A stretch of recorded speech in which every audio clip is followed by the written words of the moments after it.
The reading for today is found in Judges chapters 6 and 7.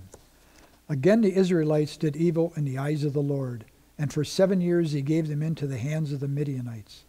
Because the power of Midian was so oppressive, the Israelites prepared shelters for themselves in mountain clefts, caves, and strongholds. Whenever the Israelites planted their crops, the Midianites, Amalekites, and other eastern people invaded the country. They camped on the land and ruined the crops all the way to Gaza, and did not spare a living thing for Israel, neither sheep, nor cattle, nor donkeys. They came up with their livestock in their tents like swarms of locusts. It was impossible to count the men and their camels. They invaded the land to ravage it. Midian so impoverished the Israelites that they cried out to the Lord for help.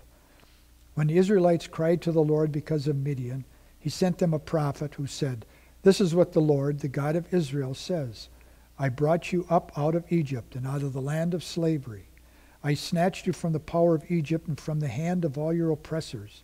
I drove them from before you and gave you their land. I said to you, I am the Lord your God. Do not worship the gods of the Amorites, in whose land you live, but you have not listened to me." The angel of the Lord came and sat down under the oak in Ophrah that belonged to Joash the Abiezrite, where his son Gideon was threshing wheat in a winepress to keep it from the Midianites. When the angel of the Lord appeared to Gideon, he said, "The Lord is with you, mighty warrior." "But sir," Gideon replied, "if the Lord is with us, why has all this happened to us? Where are all his wonders that our fathers told us about when they said, 'Did not the Lord bring us up out of Egypt?' But now the Lord has abandoned us and put it into the hand of Midian." The Lord turned to him and said, "Go in the strength you have, and save Israel out of Midian's hands. I am not sending you."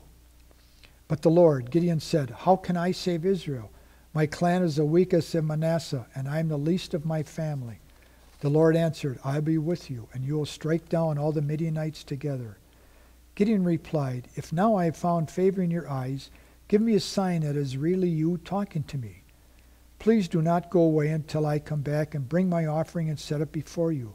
And the Lord said, "I will wait until you return." Gideon went in, prepared a young goat, and from an ephah of flour he made bread without yeast. Putting the meat in a basket and its broth in a pot, he brought them out and offered them to him under the oak. The angel of God said to him, "Take the meat and the unleavened bread, place them on this rock, and pour out the broth." And Gideon did so. With the tip of the staff that was in his hand, the angel of the Lord touched the meat and the unleavened bread. Fire flared from the rock, consuming the meat and the bread, and the angel of the Lord disappeared. When Gideon realized that it was the angel of the Lord, he exclaimed, "Ah, sovereign Lord, I've seen the angel of the Lord face to face." But the Lord said to him, "Peace, do not be afraid. You are not going to die." So Gideon built an altar to the Lord there and called it, "The Lord is Peace." To this day it stands at Ophrah of the Abiezrites. That same night the Lord said to him, "Take the second bull from your father's herd, the one 7 years old. Tear down your father's altar to Baal and cut down the Asherah pole beside it. Then build a proper kind of altar to the Lord your God on the top of this height. Using the wood of the Asherah pole that you cut down, offer the second bull as a burnt offering." So Gideon took 10 of his servants and did as the Lord told him. But because he was afraid for his family and the men of the town, he did it at night rather than in the daytime. In the morning when the men of the town got up, there was Baal's altar, demolished, with the Asherah pole beside it cut down, and the second bull sacrificed on a newly built altar. They asked each other, "Who did this?" When they carefully investigated, they were told, "Gideon, son of Joash, did it." The men of the town demanded of Joash, "Bring out your son. He must die because he has broken down Baal's altar and cut down the Asherah pole beside it." But Joash replied to the hostile crowd around him, "Are you going to plead Baal's case? Are you trying to save him? Whoever fights for him shall be put to death by morning. If Baal really is a god, he can defend himself when someone breaks down his altar."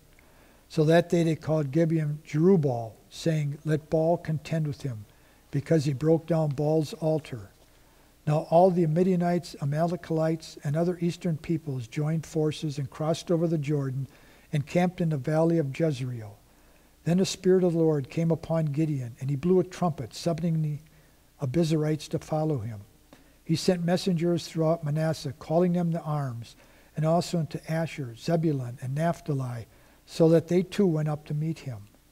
Gideon said to God, "If you will save Israel by my hand as you have promised, look, I will place a wool fleece on the threshing floor. If there is dew only on the fleece, and all the ground is dry, then I will know that you will save Israel by my hand, as you said." And that is what happened. Gideon rose early the next day. He squeezed the fleece and wrung out the dew, a bowl full of water. Then Gideon said to God, "Do not be angry with me. Let me make just one more request. Allow me one more test with the fleece. This time make the fleece dry and the ground covered with dew." That night God did so. Only the fleece was dry, and all the ground was covered with dew. Early in the morning, Jerubbaal, that is Gideon, and all his men camped at the spring of Harod. The camp of Midian was north of them in the valley near the hill of Morah.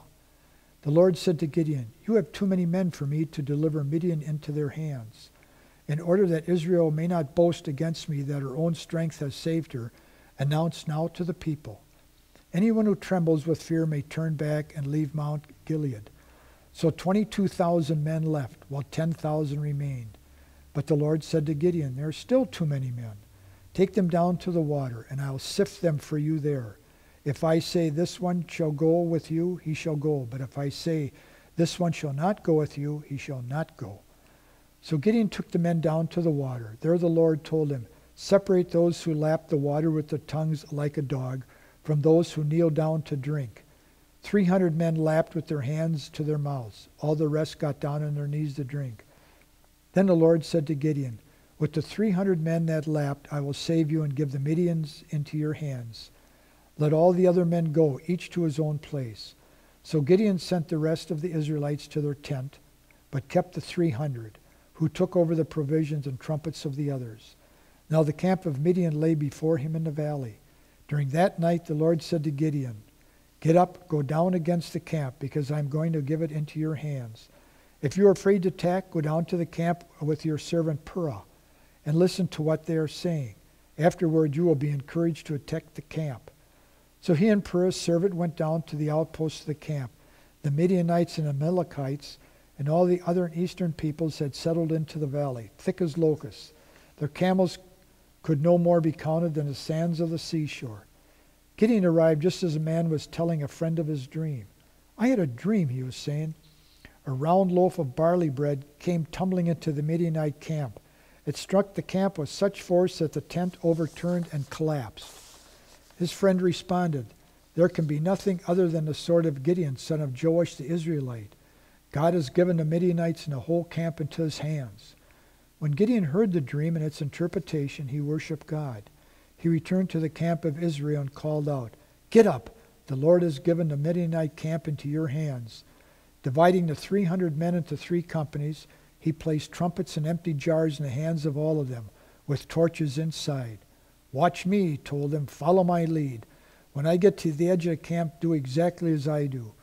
When I and all who are with me blow their trumpets, then from all around the camp blow yours and shout, 'For the Lord and for Gideon.'"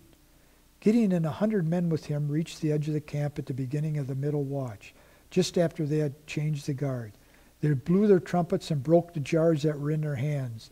The 3 companies blew the trumpets and smashed the jars. Grasping the torches in their left hands and holding in their right hands the trumpets they were to blow, they shouted, "A sword for the Lord and for Gideon."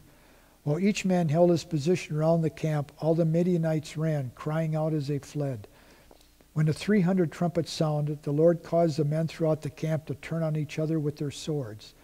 The army fled to Beth Shittat towards Zerah, as far as the border of Abel-Meholah near Tabrath. Israelites from Naphtali, Asher, and all Manasseh were called out, and they pursued the Midianites.